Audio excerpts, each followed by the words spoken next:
اعوذ باللہ من الشیطان الرجیم، بسم اللہ الرحمن الرحیم۔ میں اللہ کی پناہ لیتا ہوں شیطان مردود کے شر سے بچنے کے لیے۔ شروع اللہ تعالیٰ کے نام سے جو بے انتہا رحمان اور رحیم ہے۔ قرآن مجید کی توضیح اور تشریح کے اس مسلسل پروگرام نور قرآن سے استفادہ کرنے کے لیے یہاں اسٹوڈیو میں تشریف لانے والے حضرات اور دنیا بھر میں پیس ٹی وی اردو کے ذریعے سے اس سے استفادہ کرنے والے خواتین و حضرات، بزرگوں، بھائیوں اور بہنوں، السلام علیکم ورحمۃ اللہ وبرکاتہ۔ آج ہم قرآن مجید کی 11ویں سورت سورہ ہود، جو مکہ معظمہ کے آخری دور میں نازل ہوئی تھی، جب حالات سخت سے سختر ہوتے جا رہے تھے، اس وقت نازل ہوئی تھی۔ چنانچہ حدیث میں آتا ہے، سیدنا ابوبکر صدیق نے ایک بار نبی کریم صلی اللہ علیہ وسلم سے پوچھا، میں دیکھتا ہوں کہ آپ بوڑھے ہوتے جا رہے ہیں۔ اس کے جواب میں نبی کریم صلی اللہ علیہ وسلم نے فرمایا، سورہ ہود اور اس کی ہم معنی صورتوں نے مجھے بوڑھا کر دیا ہے۔ مطلب یہ ہے کہ سورہ ہود میں اور اس جیسی اس زمانے میں نازل ہونے والی صورتوں میں سخت وارننگس آئی ہیں ان لوگوں کو جو نبی کریم صلی اللہ علیہ وسلم کی دعوت کا مسلسل انکار کر رہے تھے۔ ان آیات کو سمجھنے کے لیے اس پس منظر کو اپنے ذہن میں محفوظ رکھیے۔ اس میں 3 باتیں ہیں۔ ایک تو دعوت دی گئی اس صورت میں، دعوت اس بات کی کہ اللہ وحدہ لا شریک کی بندگی اختیار کرو، پورے طور سے اسی کے بندے بن جاؤ، شرک سے، شرک کی آلائشوں سے اور شرک کے ہر شائبے سے اپنی زندگی کو پاک کر لو۔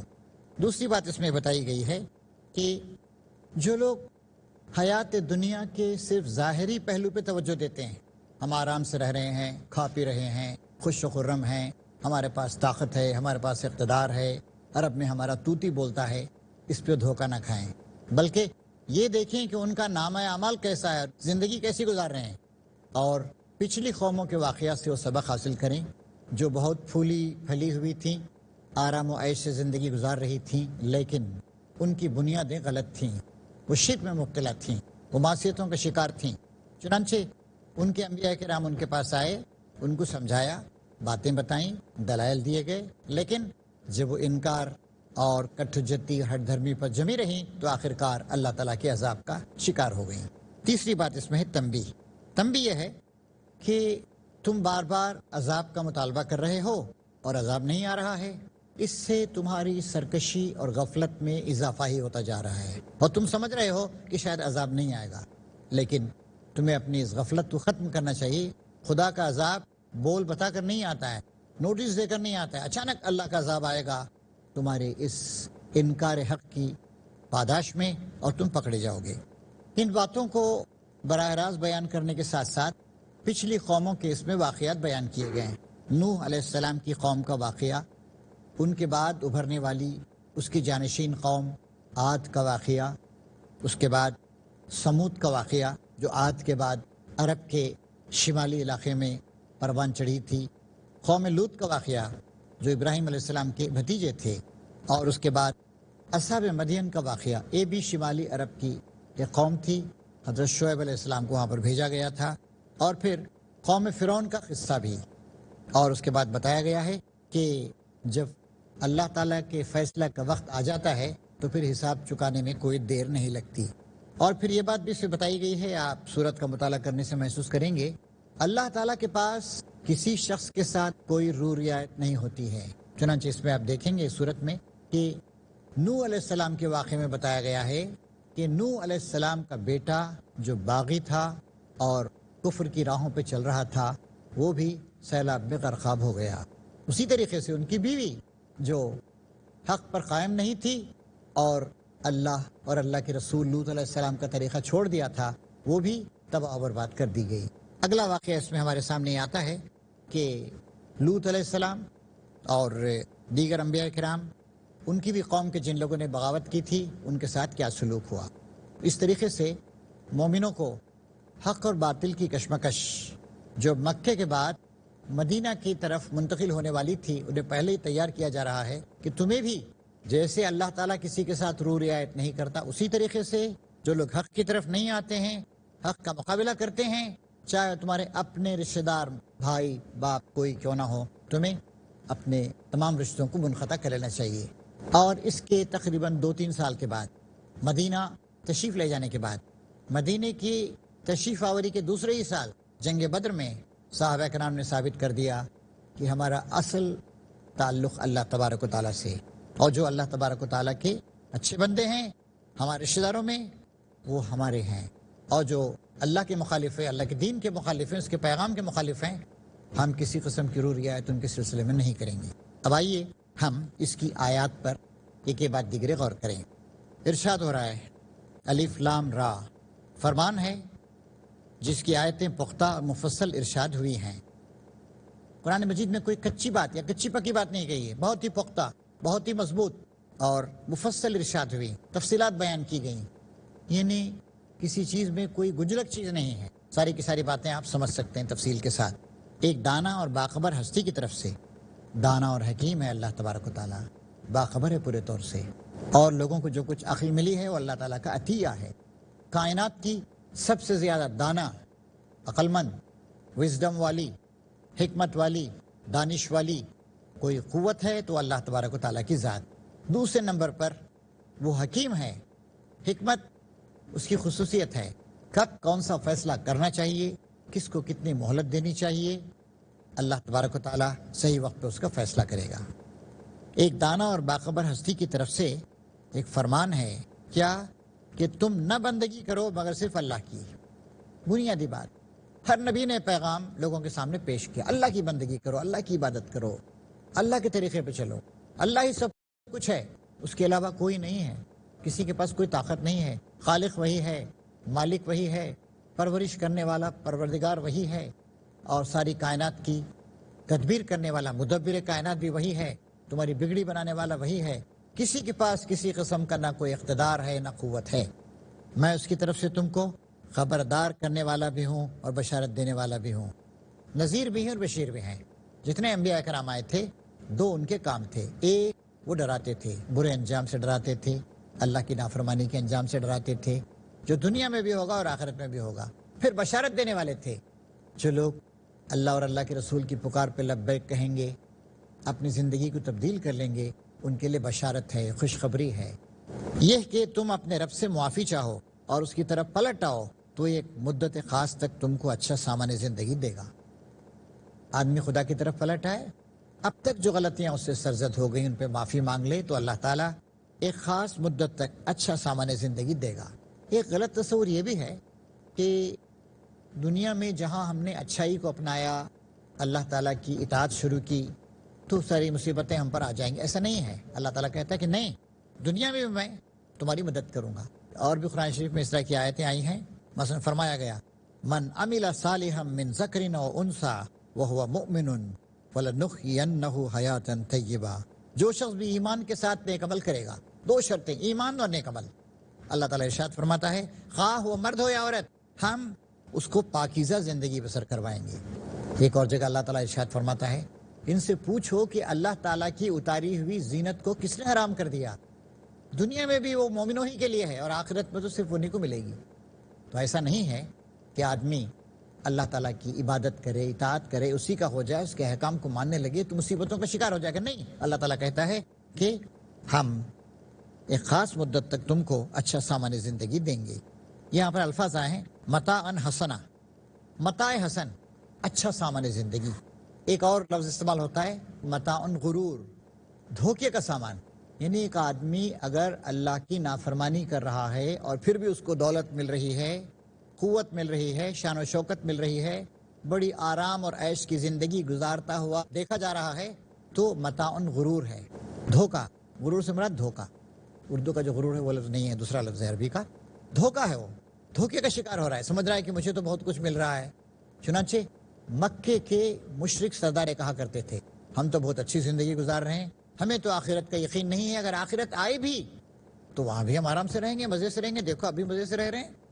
دوسرا لفظ ہے متاع حسن، یعنی اللہ تعالیٰ اپنے ایک نیک بندے کو زندگی کے وسائل دے، زندگی کی اچھی چیزیں دے، دولت دے، عظمت دے، شوکت دے، قوت دے، اور اس کو وہ اپنے جسم و جان کے مطالبات پورا کرنے میں بھی لگائے اور اپنے دین کے لیے بھی استعمال کرے اور اللہ کے بندوں کی خدمت کے بھی لگائے، وہ متاع حسن ہے۔ یہاں فرمایا جا رہا ہے کہ اللہ تعالیٰ تمہیں اچھا سامان زندگی متاع حسن عطا فرمائے گا اور ہر صاحب فضل کو اس کا فضل عطا کرے گا۔ اس کے بعد ارشاد فرمایا جا رہا ہے کہ لیکن اگر تم منہ پھیرتے ہو تو میں تمہارے حق میں ایک بڑے ہولناک دن کے عذاب سے ڈرتا ہوں۔ حضور سے کہا جا رہا ہے بات کہہ دو، تم سب کو اللہ کی طرف پلٹنا ہے اور وہ سب کچھ کر سکتا ہے، ہر چیز پر اللہ تعالیٰ مکمل قدرت رکھتا ہے اور سب کچھ کر سکتا ہے۔ تمہیں مہلت دینا، تمہیں پکڑنا، تمہیں فضل سے نوازنا، سب کچھ کر سکتا ہے۔ حاضرین، اس وقت ایک بریک کا وقت ہے اور بریک کے بعد انشاءاللہ ہم پھر اپنی گفتگو جاری رکھیں گے۔ حاضرین اور ناظرین، بریک کے بعد آپ کا استقبال ہے اور سورہ ہود قرآن مجید کی 11ویں سورت، اس کی آیات کا مطالعہ جاری رہے گا۔ فرمایا جا رہا ہے دیکھو یہ لوگ اپنے سینوں کو موڑتے ہیں تاکہ اس سے چھپ جائیں، اور ارشاد فرمایا جا رہا ہے خبردار جب یہ کپڑوں سے اپنے آپ کو ڈھانپتے ہیں، اللہ ان کے چھپے کو بھی جانتا ہے کھلے کو بھی، وہ تو ان کے بھیدوں سے بھی واقف ہے جو سینے میں ہیں۔ ناواقف لوگ، نادان لوگ، کم سمجھ لوگ یہ سمجھتے ہیں کہ ہم اپنے چہروں کو ڈھانپ کر گویا اللہ تعالیٰ سے اپنے حال کو چھپا سکیں گے۔ کہتے ہیں کہ شتر مرغ جب شکاری اس کا پیچھا کرتا ہے اور جب دیکھتا ہے کہ پکڑے جانے کے قریب ہے تو ریت میں اپنا چہرہ چھپا لیتا ہے اور یوں محسوس کرتا ہے کہ مجھے کوئی نہیں دیکھ رہا ہے۔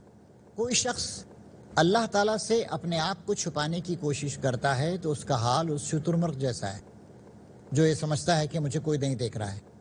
اللہ تعالیٰ ارشاد فرما رہا ہے کہ اللہ ان کے چھپے کو بھی جانتا ہے اور کھلے کو بھی، وہ تو ان کے بھیدوں سے بھی واقف ہے جو سینوں میں ہیں۔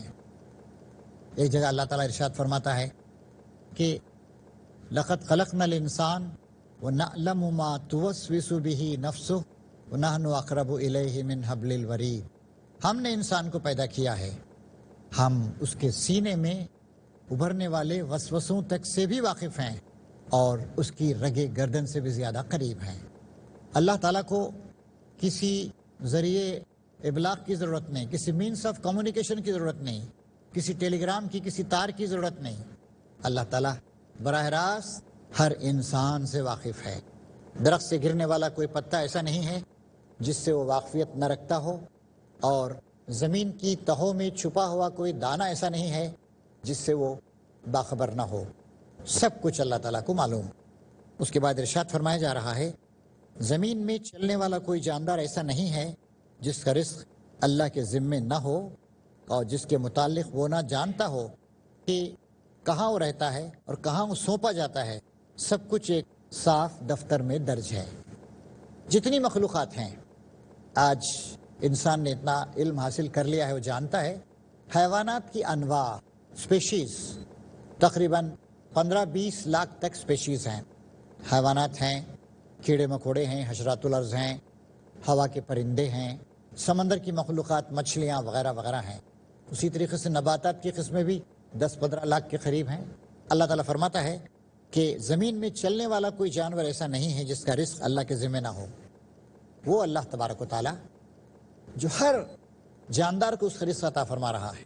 انسان کو تو اللہ تعالیٰ نے کہا ہے کہ ہاتھ پیر مارو، اپنا رزق تلاش کرو، لیکن اللہ تبارک و تعالیٰ ایسا رزاق حقیقی ہے، سب کو رزق پہنچانے والا، ہر پرندے کو، ہر کیڑے مکوڑے کو، سب کا اس کا رزق پہنچا رہا ہے۔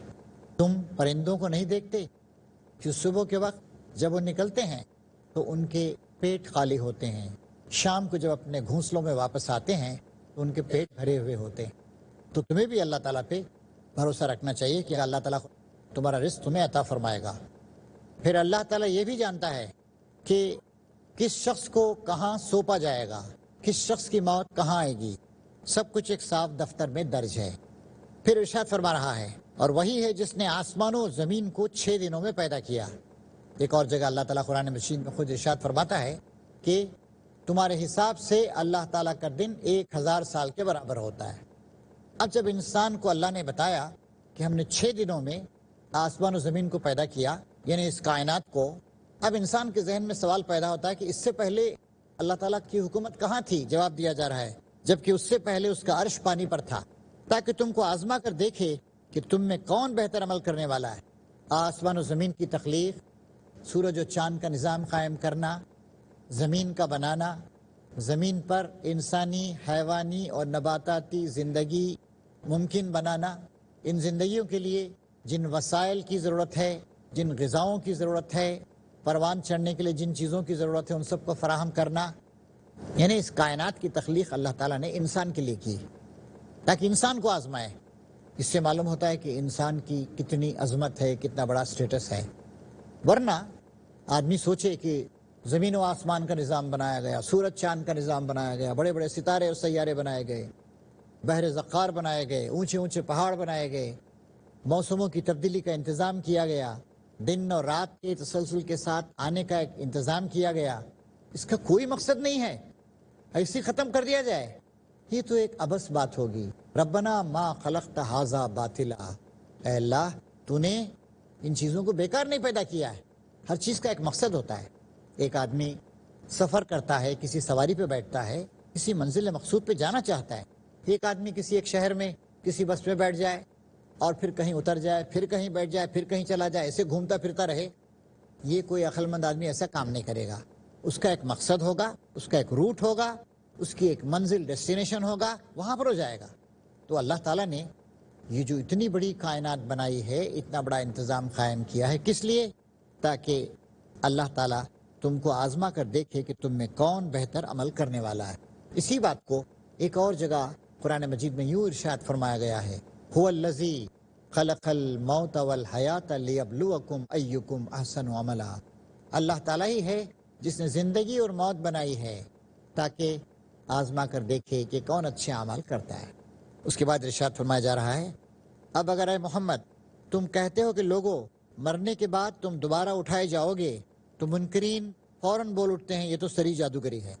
عجیب بات ہے، سمجھایا جا رہا ہے کہ عظیم الشان کائنات، یہ نظام ہستی، یہ انسانوں کو پیدا کیا جانا، یہ انسانوں کا تسلسل کے ساتھ پیدا ہونا، یہ انسان کی زندگی کا زمین پہ ممکن ہونا اور تمام اسباب و وسائل کو انسانی زندگی کا ممد اور معاون بنانا، اس سے بات ظاہر ہوتی ہے انسان ذمہ دار انسان سے پوچھا جائے گا، مرنے کے بعد اللہ کے پاس جائے گا انسان، تو لوگ کہتے ہیں جادو ہے، جادو کی کس میں کیا بات ہے؟ تو عقل مندی کی بات ہے، تو لاجک کی بات ہے، انسان کی عقل کو اپیل کرنے والی بات، دانش مندی کی بات۔ لیکن وہ کہتے تھے کہ جادو ہے، یہ تو جادوگری کی تم باتیں کر رہے ہو۔ اگر ہم ایک خاص مدت تک ان کی سزا کو ٹالتے ہیں تو کہتے ہیں کہ آخر کس چیز نے اسے روک رکھا ہے؟ وہ مطالبے کرتے تھے، کیوں نہیں آ رہا اللہ کا عذاب؟ لے آؤ جس کی دھمکی دیتے ہو۔ سنو، جس روز اس سزا کا وقت آ گیا تو پھر کسی کے پھیرے نہ پھر سکے گا، اور وہی چیز ان کو آ گھیرے گی جس کا وہ مذاق اڑا رہے ہیں۔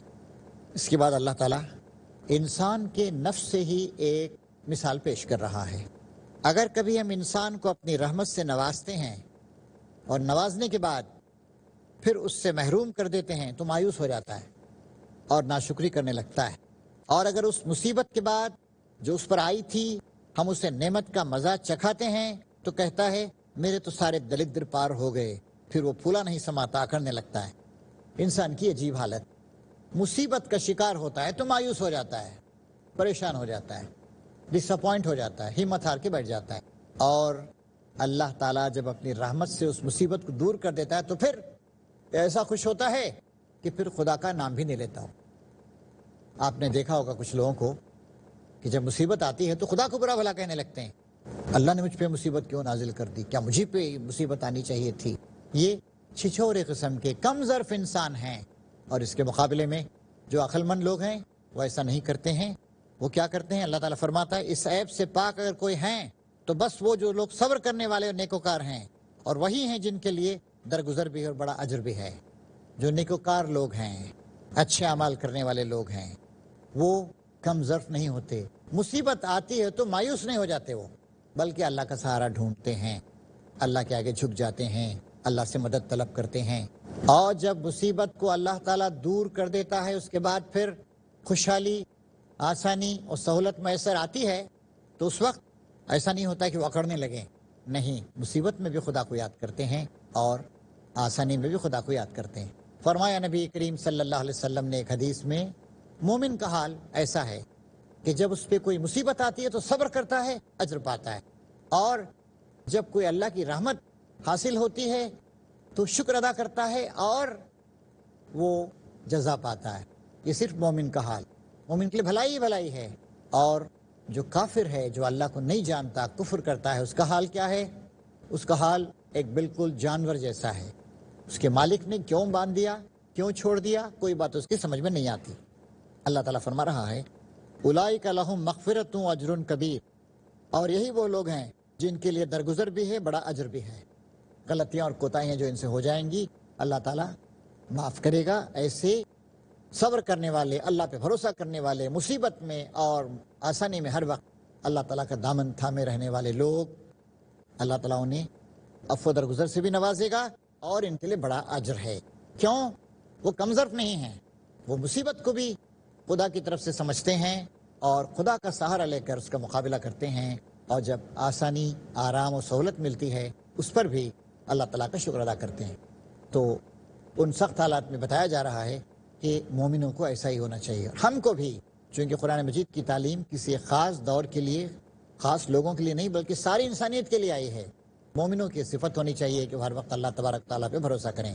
اللہ تعالیٰ سے دعا ہے کہ آج کے مشکل حالات میں بھی اور آسانیوں میں بھی ہر وقت ہمیں خدا ہی کا شکر ادا کرنے، خدا ہی سے اجر طلب کرنے اور اللہ ہی پہ بھروسہ کرنے کی توفیق دے۔ وآخر دعوانا ان الحمد للہ رب العالمین۔